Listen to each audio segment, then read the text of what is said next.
Биз бүгүн балдар атмосферанын булганышы жана булгануу булактары деген темада ой бөлүшөбүз. Атмосферанын булганышы жана булгануу булактары эки бутактан кетет экен. Эң биринчи атмосферанын булганышы бул табигый булгануу болуп эсептелинет экен. Табигый булгануу. Табигый булганууларга бул эмнелер кирет экен? Эң биринчи бул чаңдуу бороондор.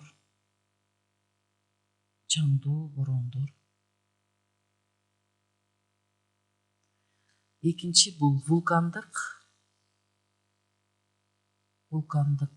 атырылуулар.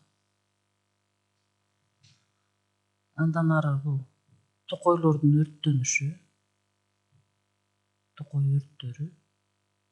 Бул табигый атмосферанын булганышы экен. Экинчи бул багыты, булгануунун багыты. Бул жасалма. Атмосферанын жасалма булганышы же болбосо антропогендик деп айтат экенбиз.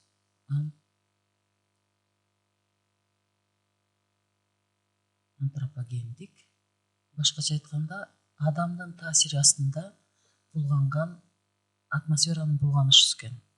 Биринчи бул атмосферанын антропогендик булгануусу өндүрүштүк өнөр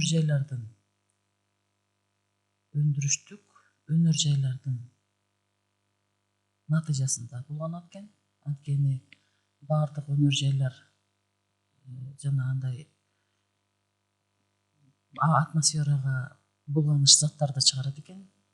Экинчиси болсо бул транспорттун натыйжасында. Анткени баардык транспорттор биз билебиз, бензин же болбосо күйүүчү майлар менен жүрөт дагы. Ал күйүүчү майлар күйгөндөн кийин атмосферага сөзсүз газдарды чыгарат. Үчүнчү бул табигый булгануунун дагы негизги себеби бул айыл чарбасында дагы биз өсүмдүктөрдү жана эгиндерди химиялык заттар менен иштеткенде бул жерде дагы атмосферага зыяндуу заттар чыгат экен. Азыр биз ар бир булгануунун себептерин карап чыгабыз. Бул чаңдуу бороондор көтөргөн материалдар негизинен кургакчыл чөл жана жарым чөл зоналарына тийиштүү экен да. Бул кайсыл жерлерде чаңдуу бороондор көп болушу мүмкүн экен? Биринчи Кара кум чөлүндө, Кара кум, Кызыл кум,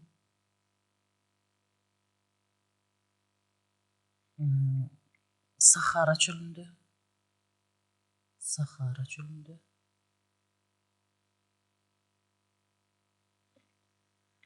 Аравия жарым аралындагы чөлдөрдө,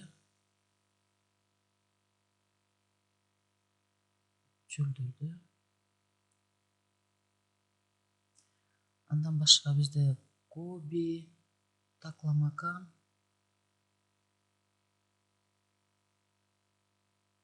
Атакама чөлдөрүндө дагы эң көп чаңдуу бороондор болот экен. Атмосфералык чаңдар менен кошо аэропланктондор, бактериялар, өсүмдүк чаңдары, көгөртүүчү козу-карындар жана башка кездешет экен да. Жылына 2-3 миллион тонна дагы космостук чаңдарда атмосферанын курамына кирип калат экен да. Демек 2-3 тонна жылына атмосфералык чаңдар, космостук чаңдар келет экен. Бул өтө көп сандагы чаңдар болуп эсептелинет экен. Булардын баары миңдеген жылдар бою атмосферага көтөрүлүшүп, кайра жер бетине түшүп, экологиялык тең салмактуулукка анчалык чоң таасирин тийгизген эмес. Ал эми мореки вулкандык катастрофалар бул локалдык экологиялык проблемаларды туудуруп келген. Мисалы, вулкандык катастрофаларды алсак, 1883 жылы Кракатау, Индонезиядагы Кракатау вулканы. Кракатау вулканы атырылышынын натыйжасында чаң 24 километрге чейин көтөрүлгөн. 24 километрге чейин көтөрүлгөн. Ал 5 жылдан кийин гана абанын чаңы басырылган. 5 жылдан кийин чаң басырылган да. Бул өтө көп узак убакыт.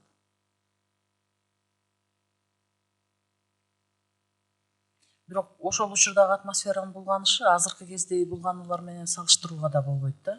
Анткени азыркы кезде жеке эле вулкандык атырылуулар эмес, башка өнөр жайдын дагы антропогендик булгануулар дагы өзүнүн таасирин тийгизди. Дагы бир эң чоң атмосферанын булганыш себептери бул Токойдогу өрттөр. Токойдогу өрттөр негизинен бул эң ысык жерлер болгон тропиктик алкактарда жана кайсыл жерде торф болсо, мына ошол жерде токойлордун өрттөнүүсү келип чыгат экен. Айрыкча Россияда, Бразилияда,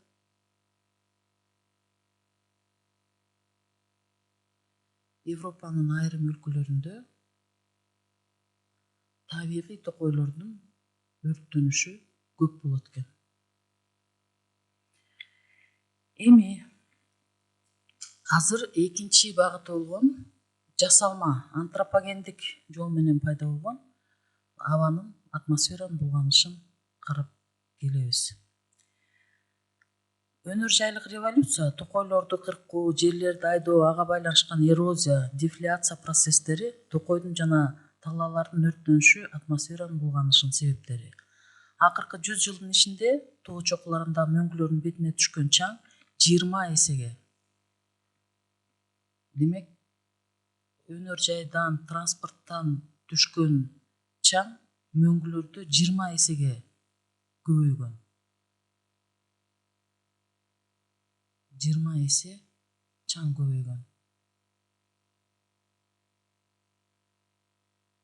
1960 жыл менен 1970 жылдын арасында 3 эсе көбөйгөнүн байкоолор көрсөткөн.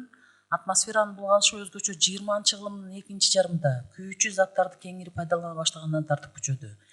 Жылына атмосферага көтөрүлгөн миллиондогон тонна булгоочу заттардын жалпы массасы атмосферанын массасына караганда 10.000 эсе аз болгондуктан алар деңиздин үстүнө түшкөн тамчыдай эле көрүнөт.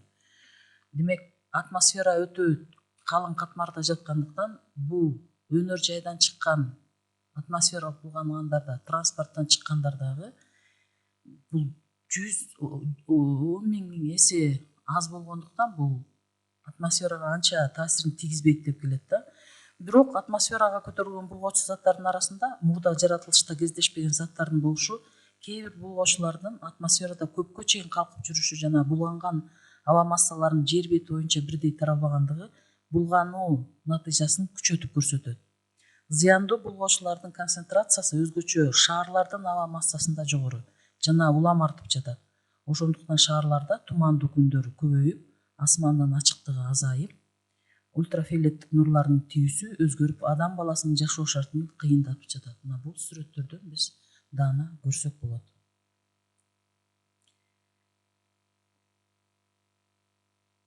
Бул булганыч заттардын экинчи тобу бул күйүүчү заттарды пайдаланганда, металлургияда, химия өнөр жайында, өндүрүш ишке киргенде бөлүнүп чыккан газдар түтүн ширетүүдө, цемент өндүрүүдө трубага кеткен цемент чаңы темирдин жана резинанын жешилишинен, асфальттан, бетондон пайда болгон майда бөлүкчүлөр. Мындан 30-35 жыл мурда биринчи жолу Скандинавия өлкөлөрүнүн тургундары дарыяларда жана көлдөрдө балыктардын азайып жок боло баштаганын, дарактардын жалбырактары эрте түшкөнүн байкашып, чочулоо ниеттерин билдиришкен. Кийин АКШ, Канада, Батыш Европа токойлору курай баштаган. көп жылдык изилдөөнүн натыйжасында алардын себеби кислоталуу жаан-чачын экендигин аныкташкан. Демек, бул зыяндуу заттар атмосферага чыгат экен дагы кислоталуу жаандарды пайда кылат экен. Булардын баардыгы биригип келип туруп кандай жаандарды пайда кылат экен? Кислоталуу жаандарды пайда кылат экен.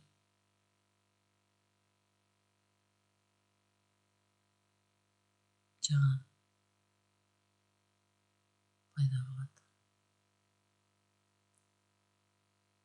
Бул кислоталуу жаан жеке гана атмосферага таасирин тийгизбестен адам баласынын өзүнө дагы зыянын келтирет экен. Кислоталуу жаан-чачынды азайтуунун технологиялык мүмкүнчүлүктөрү бар экен. Алардын бири энергияны сарамжылдуу жана натыйжалуу пайдалануу экен. Энергияны канчалык сарамжалдуу пайдалансак, күйүүчү отун чийки заттарды сарамжалданат жана күкүрттүү азоттуу бирикмелер абага азыраак көтөрүлөт экен. Мына бүгүн биз балдар атмосферанын булганышы жана булгануу булактары менен тааныштык.